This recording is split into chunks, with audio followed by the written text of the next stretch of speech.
Geceler dostum olup gecelerde hemdemim. Ne kadar zulüm çeker yazıktı cavan yüreğim. Yüreğim huzur tapır, gözlerim parıldayır. Geceler uzun olsun, səhərdə çoxdu qəmim. Elvin nə kar edir, sevinçli həyat qura.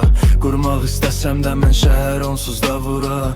Bu şəhər yatdı mənə qəribə, mən də bura. Məni dağlar anlayar, şəhərdə çoxdu qəmim. Gəlmişəm bu dünyaya birazca gülüm gedim. Qoy mən də rahat olum, çəkməyim zulüm gedim. Bu həyat acımasız, istəyirəm ölüm gedim. Gəl artıq al canımı, bəşərdə çoxdu qəmim. Bəlkə mənə tapmadı siz mənim sözümdə heç. Dərdi ürəyimə salmışam, görmərsiz gözümdə heç. Bu həyat çətindir, çox bilmədim özümdə heç. Nələrdə çoxdu sevinç, nələrdə çoxdu qəmim.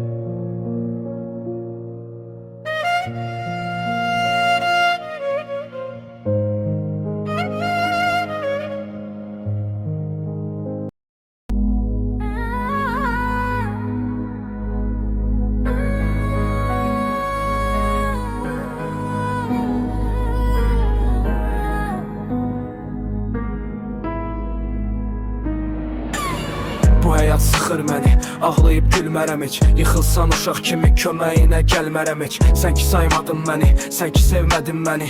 Məni sevməyən kəsi unudub sevmərəm heç. Səni dünya bildim, səni eş bildim mən. Səslədin harda olsam yanına gəldim mən. Ağladın gözlərinin yaşını sildim mən. İndi mənsiz ağla göz yaşını silmərəm heç. Bu həyat yükü ağır daşıya bilmərsən. Səni güldürsələr də heç vaxtı gülmərsən. Məni çox istəyərsən, ancaq görmərsən. Səni mənsiz qoyaram, geriyə dönmərəm heç. Sən mənə yanaşırsan, bumbuz otaq kimi. Nə yaxın kimi, yaxın nə də ki uzaq kimi. Məni al qollarına bir körpə uşaq kimi. Qalarar yanımda mən, səni tərk etmərəm heç. Durma uzağı məndən, olar bu qədər üzmə məni.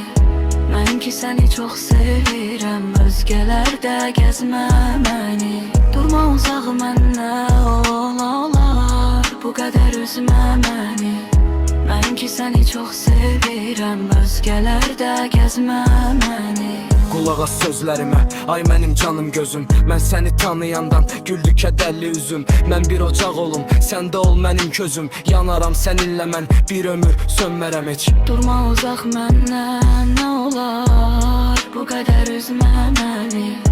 Mən ki səni çox sevirəm, özgələr də gəzmə məni. Durma uzaq məndən, olar bu qədər üzmə məni. Mən ki səni çox sevirəm, özgələr də gəzmə məni. Durma uzaq məndən.